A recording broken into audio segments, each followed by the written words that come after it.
Mina bempe iqhatho umathanga itshize lwamaswabhula lapha kwamgilije emashini libumbele lesikhombisa ihora nazi indaba wena mbukeli woza nendlebe mina ke ngizoza nendaba ngihlale kuzona ithondo naze ehamba phambili. It would be wonderful and ideal to give a date, but processes like these that are engineering based and based on machines working well, you cannot really put a date to. Ubengameli wezwe uSeril Ramaphosa uthi kunzima ukusho ukuthi uhlelo lokucisha ngogesi luzophela nini. Logistically we are fine, we are ready. We met all the bus operators and we met the taxi associations. Umkhandlu weTheku KwaZulu-Natal usuqinisekise abantu abazothamela umbuthano we-Economic Freedom Fighters wokwethulwa komqulu wezethembiso zokhetho kulempela sonto ukuthi seyiqinisiwe zokuphepha kuleya ndawo. Good work, in this tournament. So, the cherry on the top will be to finish it on a positive note on Saturday. Bafana ifuna ukuqedela imidlalo ye-AFCON ngomgqiqo ophezulu njengoba ifuna ukuguqisa i-DRC kusasa emidlalweni wendondo ye-2C.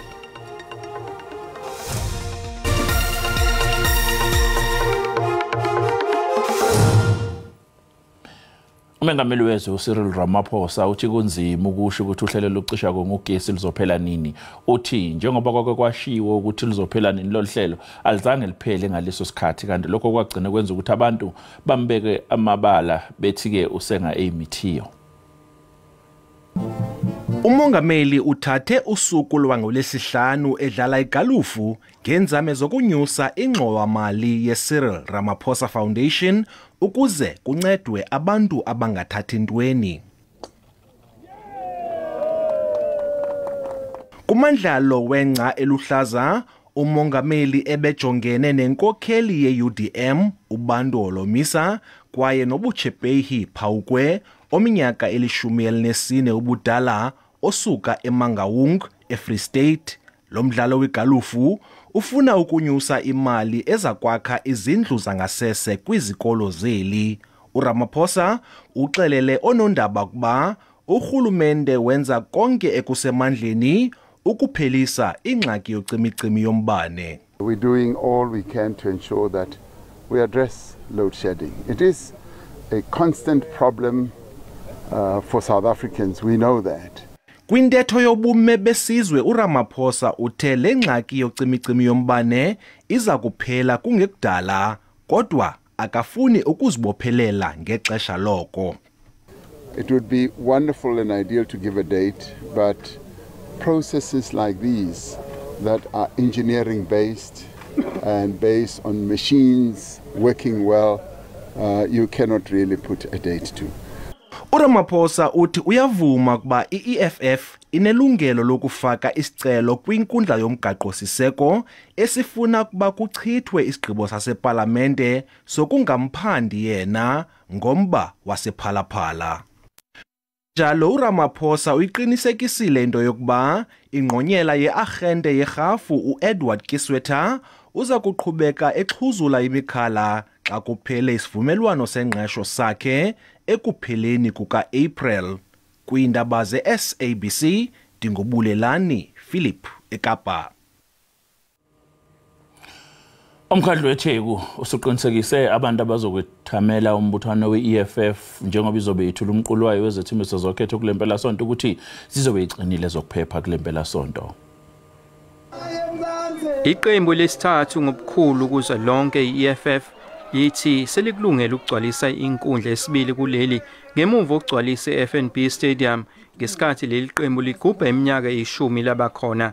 I-EFF ithi izogcwalisa le nkundla egcwala ngabantu abangu-65,000 ngabalandeli bakwaZulu Natal kuphela.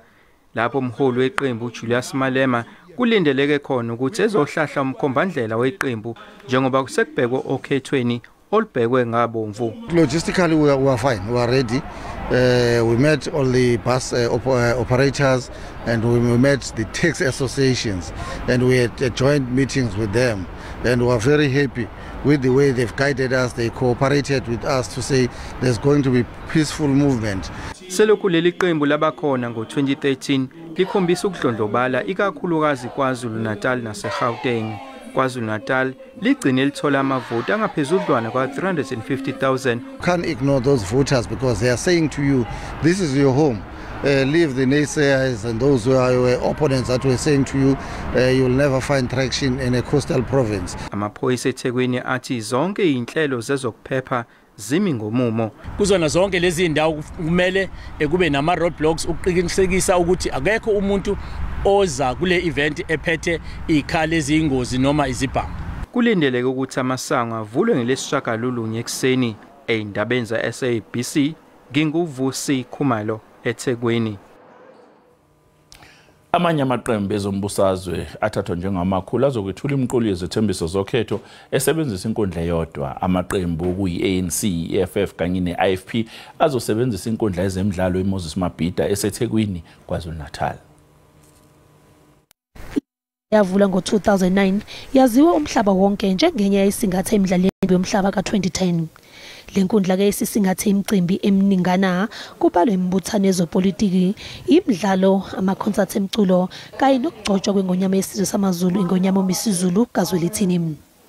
Kulo nyaka ke kuzoba ngokokuqala le nkundla isingathe imicimbi yamaqembu ezombusazwe kulandelana. Isifundazwe ke iKwaZulu-Natal kukholakala ukuthi siyisizinda sezombusazwe. Lesifundazwe ke silandela isifundazwe iGauteng ngesibalo sabantu kanye nesibalo sabantu ababhalisele ukuvota. Amaqembu ke azama kuzo zonke izindlela ukuza kulesifundazwe kuzoqomisa amavoti. Set the ANC, we have to make inroads in KwaZulu-Natal. So the ANC on its part would want to consolidate its support in the province, but then the other political parties would want to displace the ANC. So basically then KwaZulu-Natal becomes battleground. Iqembu ke i-EFF lizokwethula umqulu wezethembiso zawukhetho kusasa. Umholi we-EFF uthe ubona sengathi liqembu lizokhula kulesifundazwe. I-ANC nayo izobamba irally mayihlome khona kule nkundla ngesonto elizayo. Parties doing are politically correct, but as I say, it's too little too late because the damage has already been caused. People are complaining about basic things, service delivery. Look at the infrastructure in eThekwini. It's in terrible state. Iqembu eliphikisayo KwaZulu-Natal i-IFP nalo lizobe lethula imiqulu yezethembiso zokhetho kuyo le nkundla. They are playing a game, in fact. You either win or you lose, but it's a game worth playing. I-DA ichithile imphumela yophenyo ethi ngeke isakwazi ukheha abanye abavoti yathi uphenyo ezenzele yona itshengisa okunye. Leli qembu libamba isithanga mina bezindaba eKapa efundazweni iWestern Cape njengoba lihlelo kwethula umqulu wezethembiso zokhetho endlini zombuso ePitoli ngesonto elizayo. Eliqela liphikisayo lithi linethemba leziphumo ezincumisayo kolunyulo jikelele luzayo. Luza kuba lunyulo jikelele lokuqala olubanjwa phansi kobunkokheli buka John Steenhuisen emva kokwehla kwenkxaso yeliqela ngomyinge we-1.5% kunyulo jikelele olwegqithayo. If you look at the evidence of our polling in the last couple of elections, we were very close to the outcome of our polling. So we have really factual and high top-class polling that we do here in the Democratic Alliance. Obviously, we don't want to be arrogant. We take note of all of these other pollings. Eliqela lithi linethemba lokuba liza kuthethelelwa yimisebenzi yalo komasipala abaphansi kwalo njengoko ukuphicothwa kwencwadi nezinye izixhobo zokulinganisa zibonisa ukuba apho lilawula khona liyazinikezela inkonzo. Thina sijonga i-performance yethu kuma-by-elections. If ubheka emva kusuka ku-2021 i-local government elections, into esiyibonayo khasenza i-polling yethu iyakhomba into yokuba kune-positive growth le yenzakalayo. Eliqela liyigxekile imeko ekuyiyo yezoqoqosho, ucimicimi wombane neqondo eliphezulu lentswela ngqesho. Dingilulama Matya wendaba ze-SABC eKapa. Mbuke lethathe iqwayito lo mabesibuya sizophathela udaba oluthini. Indlela yonke yenzekile ayikho emthethweni, so i-sitting nje yalomhlangano unlawful. Ligcwale umoya ijazi kube imeya ANC kumasipala uMzumbe emva kokuthi amanye amakhansela e-African National Congress evote namaqembu aphikisayo ukuze kugudluzwe imeya ye-ANC.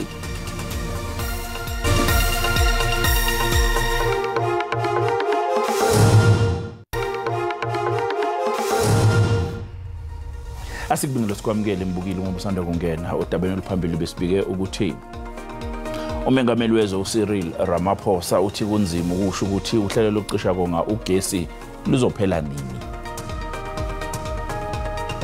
Mbukela sikhumbuzeke ukuthi lezi ndaba engiyifunda bukhoma njengamanje zikhona ku YouTube na ku SABC Plus. Wena kumele ukwenze ngena kuzo icinga amagama athi SABC izindaba na kanjani uzoyithola njengoba zinjalo. Umsola wesibili ecaleni lokubulawa kukaSenzo Meyiwa uBonga Ntanzi usaqhubeka nokuthi akakaza avume ukuthi uyabandakanyeka kubulaweni kaMeyiwa. Utshela inkantolo ephakeme ePitoli ukuthi wasayina amaphepha athi uvumile ngo2020 ngoba nakho wayefuna ukuthi akwazi ukushaya ucingo athole nezinto zokugeza. Umshikashika ngodaba likabongani Ntanzi kanye nommeli wakhe uDominic Mjiyako uphinde waqhubeka futhi enkantolo ephakeme yasePitoli. uNtanzi uyagcizelela ukuthi akazange amcela uMjiyako ukuthi ammele kulokho. uMjiyako umele uNtanzi izikhathi ezehlukene eRustenburg kwelinye icala kanti uNtanzi uthi ushaqekile lokho. Ufike wangitshela igama lakhe wasethi uzela ngokuzosiza mina ngimbuze ke mina Nkosi enkantolo uzosiza mina ngokuthini. Athena lokho Nkosi enkantolo hayi ngizofika kuwe police station sokukhuluma ngase ngimbuza futhi ngubani okutshela ukuthi ngilapha mina ngiboshiwe. Impendulo yakhe lokho sizokukhuluma kodwa umuntu omfonelile usisi ngimbuze mina usisi uyithatha phi number yakho usisi. Did you personally make a call to Mr. Mjiyako that Mr. Mjiyako Ntanzi I'm arrested, I'm at Moat police station, come and assist me? Cha Nkosi enkantolo ngazange ngamfonela. Hayi ngiyathemba umama mina umuntu omdala kakhulu akazazi lezi zinto lezi. uNtanzi uphinde watshela inkantolo ukuthi yena wasayinda amaphepha akuleya inkantolo kuphela ngoba ekhalaza ngokungagezi nangokunganikwa ithuba lokushaya ucingo soloku wayiboshiwe. Esitshela ukuthi lezi zikhalazo zizolalelwa ngoba ezinye izinto la khona izinto engaziboni mina njengalo uthi wayentshela ukuthi wayengibuza ngishayiwe akaza ngibuze yonke lo mbuzo lo ngoba nokusayina kwami la ngangitshena ukuthi iperforma le ukuthi ngikhala ukuthi ngifuna ukugeza yonke into ebhalwe lapha ya. Ukuhlonywa kwemibuzo kuzoqhubeka ngomsombuluko. Ijaji elisenkantolo ephakeme nokuyijaji elisamisiwe esikhundleni uNanamakhubele utshele isithangambi iJudicial Conduct Tribunal ukuthi abukho ubufakazi obuphathekayo ngokuthi waba nesandla ngokuyekelela kwenzeka ngokwenkohlakalo enkampanini eyibusiness lombuso iPrasa naye ngusihlalo webhodi kuyona. Ijaji Makhubele lithi ubufakazi obethulwa ngaye phambi kwalesi sigcawu iloyo owabe eyingxenye yethimba labameli bePrasa uMartha Ngoye nangalokho akuchaza njengobufakazi obuqinile ngentsolo zokuvuna kwakhe inkohlakalo ngaphakathi kwaPrasa abunasisekelo. If you accuse someone of corruption or having aided corruption, there must be some thread of evidence that whatever I did, I was motivated by something, and then it would be for whoever is trying me to make a connection. And so far as I'm concerned, there's not a single piece of evidence. Ekuqhubekeni kwesithangami ijaji Makhubele ubegxile kakhulu echaza maqondana lokho abekwa ngakho amabala ngesikhathi enguhlalo webhodi lePrasa. This discussion is degenerating into something much better. Can we try and be orderly? Allow the chairperson to talk. I apologize for but you can understand my argument. You're interrupting me now as I speak to you. I'm trying to bring order to this person. We can't go on like this. Lesithangami sibhekisisa ukuthi kungenzeka yini ukuthi ijaji Makhubele kukhona yini lapho ephula khona umthetho ngokwengamela kwakhe ikhundla ezimbili ngesikhathi esisodwa njengoba wayenguhlalo webhodi lePrasa aphinde abe yijaji lenkantolo ephakeme ePitoli. uMakhumalo ubaba kaSifiso Mkhwanazo solo ngokudlungula kanye nokubulala besifazane abadayisa ngomzimba bayisithupha utshela inkantolo ephakeme eSouth Gauteng ukuthi uMkhwanazo wake wayikhuluma yokuyiphindiselela kulabo abambeka icala lokudlungula phambilini. Inkantolo inqume ukuthi ukuvuma icala lokubulala kanye nokudlwengula okwenziwe umsolo uSifiso Mkhwanazi kubaba wakhe kuzosetshenziswa njengobufakazi. It is ordered that one, the conversation that took place between the accused, Mr. Sfiso Nasib Mkhwanazi, and the state witness, Mr. Mark Nasib Kumalo, on the 28th of October 2022 at the Johannesburg Central Police Station was made freely and voluntarily and without any influence being applied thereto, and accordingly the court rules that evidence is admissible in law against the accused. Ubufakazi obethulwe ubaba wakhe uchaze kabanzi ngokuthi uMkhwanazi wayeziphindiselele emva kokuba echithe izinyanga eziyishumi ejele kusola besifazana abavula icala lokuthi wabadlwengula. In his admissions before court, your son says that he had had enough of the killings and wanted the body to be discovered. That is why he left it there. Do you have anything to say about that? Ngesikhathi ethula ubufakazi uKhumalo utshele ummeli kaMsolwa ukuthi isigameko sokubulala sasingahleliwe. uKhumalo uzoqhubeka nokwethula ubufakazi bakhe ngaphambi kokuba umbuso ubize abanye ufakazi. Kube noqheko kulwangaphakathi eqenjini ye-African National Congress kumasipala uMzumbe ngesikhathi kuhlela umhlangano womkhandlu okhethekile ogcine kuwona ngokuthi ligcwale umoya ibhantshi kobe imeya ye-ANC kulo masipala. Lo mkhandlu ngaphansi kwe-ANC kubone amanye amakhansela e-ANC evota namaqembu aphikisayo ukuze kugudluzwe imeya ye-ANC maqede kwakhethwa ikhansela le-IFP njengemeya entsha yomasipala uMzumbe. I-ANC inesihlalo ezingu-21 kulomkhandlu kanti i-IFP inezingu-14. Amanye amaqembu amancane ekubalwa kuwo EFF, APM kanye ne-ATM anesihlalo esisodwa. Umhlangano ke wokucubungula isiphakamiso sokungabithembi ubuholi bukameya we-ANC kulomkhandlu ubufakwe i-IFP. Ikhishiwe ke imeya uBongani Nyuswa wakhethwa umlungisi Ndlovu ku-IFP njengemeya entsha. Umhlangano ubambezelekile ke eqaleni kulandela ukuthi isikhulu esiphezulu sakulo masipala senqabile ukuba ingxenye yomhlangano. Lona obeyimeya ukhishiwe ke kulesikhundla uthi usomlomo ubize lo mhlangano ngokungemthetho. Indlela yonke yenzekile ayikho emthethweni, so i-sitting nje yalomhlangano unlawful. uMaphumulo uthi ke yena usengusomlomo walomkhandlu ngoba ayikho into ephathekayo ekhuluma ngokuthi usexoshiwe. Usolwa ke ngokusebenzisana namaqembu aphikisayo kulomkhandlu. Ngozibandlela wangonyaka odlule i-ANC esifundazweni yamemezela ke ukuthi usemisiwe nokuyisinqumo ke athi wasiphonsela inselelo. So if into emthethweni I do it, if ingekho I don't do it. So that's it. So we are in this mess just because I refuse to take illegal and instructions angekho emthethweni.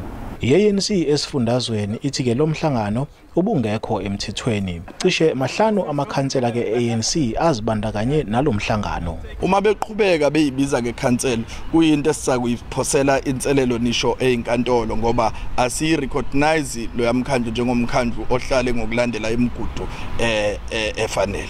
I-ANC ithi izokuthathela ke izinyathelo zokuqondisa izigwegwe amakhansela ayo abengxenye yalomhlangano. Kusenjalo obeyimeya ke okhishiwe kulesikhundla uthi bazokubhalela umnyango wezokubusa ngokubambisana esifundazweni ukuzwa ukuthi yisiphi isinyathelo ekumele basithathe manje. NginguSimpiwe Makhanya wezindaba ze-SABC ngisemzumbe. Undonankulu wasesifundazweni Eastern Cape waseKhamabuyani nothi uhulumeni uhlele ukwakha ezinye izikole ezisezingeni eliphezulu kulesifundazwe njengoba ezama ukwenyisa izinga lokuphasa bakwafundi bakwa-grade 12 kanye nokuthuthukisa ingqalasizinda ezikoleni. Undonankulu uMabuyani ukusho lokhu ngesikhathi evula isikole sikanokusho inkululeko senior secondary kwaNobuhle eGqeberha.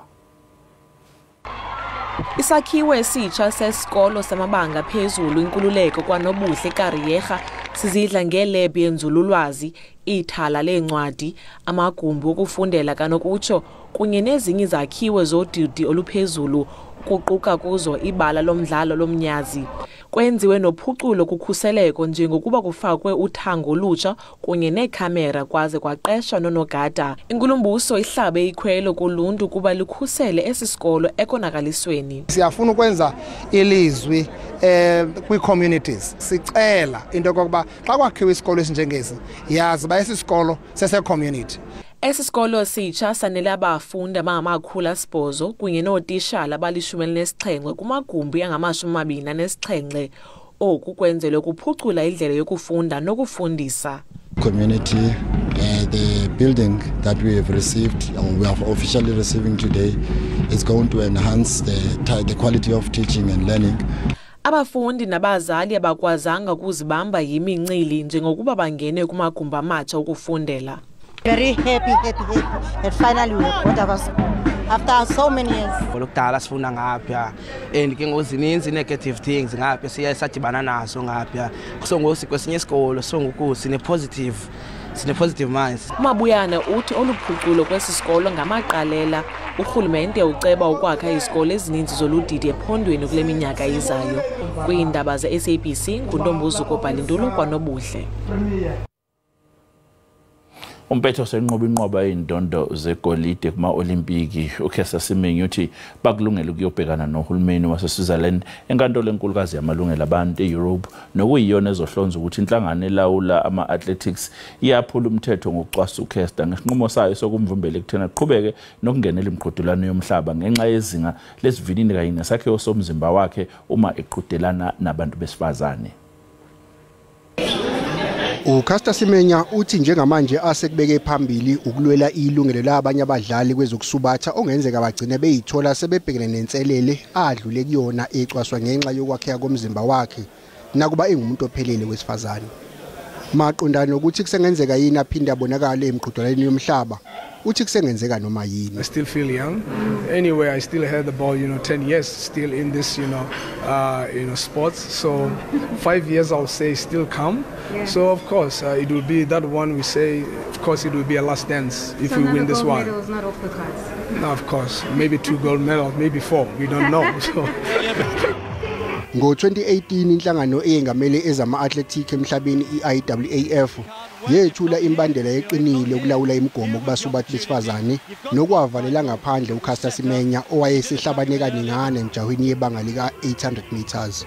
If this is allowed, the implication is that we as South Africa are allowing other people out there to interpret our constitution for us. As much as we say, uSimenya nethimba labameli bakhe bazodinga ukwesekwa ngemali engaphezulu kweyigidi ezintathu zamarandi njengoba sekubhekwe izithulo zesinqumo senkantolo yezamalungelo abantu eEurope mhla ziyi-15 kuNhlaba.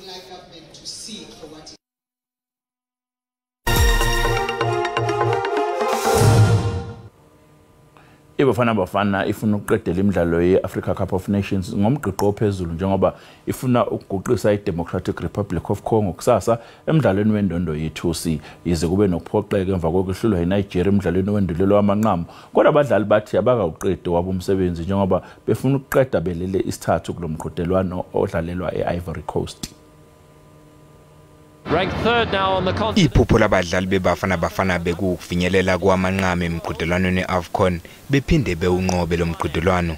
Abadlali baphoxekile kodwa bayijabulele indlela iqembu likhandle ngayo kulo mqhudelwano. Our main goal was just to make sure that we go out of the group stages. We make sure that we qualify for knockout stages, which is something that made us really proud as a team. I think we did well as a team. I think we deserved more, especially yesterday. So I think from what we've shown, I think we need to take it from there, and probably in the future we will give the country what they deserve. Iqembu seligxile emidlalweni wakusasa wendondo yethu silapha elizobe ligadulisana khona neDRC okuyiqembu sebeke baliguqisa ngegoli elilodwa iqandeni emidlalweni omngani enkundleni Orlando ngomandulo nyakenye. We've done extremely good work, in this tournament. So, the cherry on the top will be to finish it on a positive note on Saturday. So, we'll be fully focused going into that game. We'll prepare accordingly, and the camp is still on. Umdlalo webafana neDRC uzoqala ngehora le-10 ebusuku kusasa ngokwesikhathi sakuleli.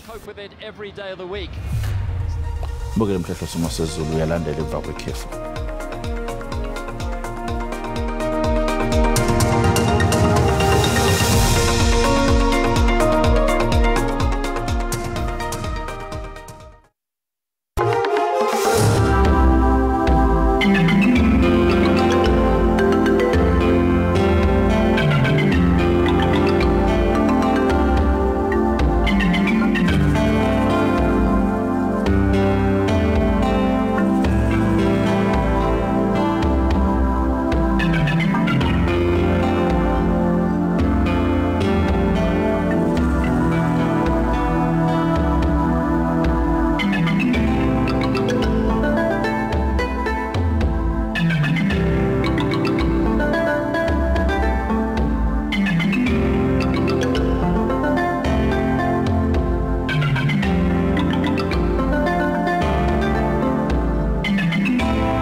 besikuphathele zona. Usale kahle.